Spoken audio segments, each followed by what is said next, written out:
Welcome everybody to our live wholesale property tour. We showcase new investors live at the property, showcasing how they got the property, how they leverage the community and team and systems to do their transaction. This is a first-time wholesaler. What's up, everybody? I'm Sam. I was able to wholesale this mixed-use property here in Queens. It's a commercial property and a residential. I'm actually standing in the residential area right here. I was able to get this property through one of my former students who had a relative who passed away, and she didn't know how to do anything with this property, and that's where I was able to leverage my education and my knowledge to help her deal with this property, and also for myself to be to make some type of profit for the services that I provided here. I'll tell you a little bit about the property. This is where I am right now. I'm actually upstairs, right above the Puff City sign. This property was actually a deli before they changed it into the Puff City. So, like I said again, one of my former students, her grandfather, owned this property, and he left it to her in a will, and we was able to, what we like to call this in our community, and the correct terminology for this is a probate case. And that's when a family member or relative dies and someone has to take charge of the estate or to be in charge of the estate. And fortunately for this young lady, her grandfather left a will, which just brought her right to the forefront and became the executrix on the property and became in charge of the estate. And then she was able to authorize me to then be able to represent her in all dealings with the property and the sale of the property as well too, which is what I did. I wholesaled the property. The pictures that you're looking at right now is downstairs in the deli. So this is what the deli really looked like. That's a little, if you can see towards the back, there's that board. So there's like this makeshift, not legal apartment back there.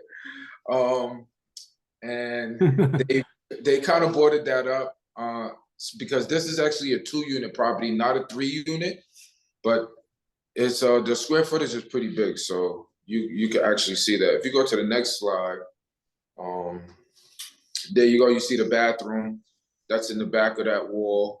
As you can see, it was a deli, but the people downstairs, they changed it into a smoke shop without the permission of the owner at the time. Okay, so now we also have the second floor, which is where the squatters were. So there were squatters in here. The grandfather was dead for he died about 3 years ago.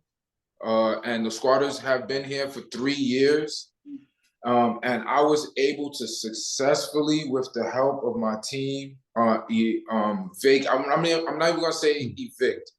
I want to say vacate the squatters, and that was done creatively. We had to get a cash for keys agreement.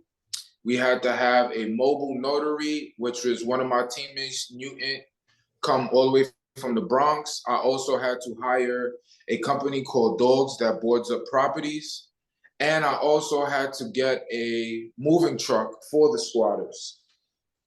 And everybody had to be in place on the same day at the same time. But the kitchen is great. It's a 3-bedroom, 1-bathroom. They had hot water too, by the way, and electricity. So they was living good for 3 years. Okay, so this is one of my first times in the property on the first floor. As you can see, it's kind of filthy in there. So what they did was they basically cut the deli in half. So they made the front half of the deli look like a smoke shop, real nice, like a small corner store. And then this is what is behind the smoke shop. That's also a small bathroom in that upper right-hand corner. This is the back area with the small bathroom where they have the a second livable unit for a tenant. As you can see, there was a couch right there. There's another bathroom right here, and the shower is kind of dark. Sorry about that, guys. That's another sink behind that wall. Yes, hidden apartment. Since 1955, the granddad was born in 1920, so he had this for a while. I think since he was like 25 years old. That's a roof access that's actually sealed where you saw the ladder. It's closed up. They only have closet space in the hallway here. It's actually this apartment that I'm standing in right now that you're looking at is actually ready to go. And if somebody wanted to rent it, they could actually rent it. But there aren't any closet space in the rooms, but there is closet space in the hallway, and it's a 3-1. Boom. 325 acquisition cost. 325 for the acquisition. Assignment for the wholesale fee was $20K, and the total purchase price was $345. So kind of explain that. All right, so here's the thing. With this property, while this property is free and clear, it had a lot of challenges on it. It had a tax lien that was separate from the property taxes that was on it already. The tax lien people, they were circling, like they was ready. So they were coming to foreclose on this property. The property tax people were gonna follow suit. The people downstairs owed $90K in rent. The sign that you see downstairs that says Puff City on the building, because they put that on the building, that cost this deal $6,000. And then there was the water bill that was $5K.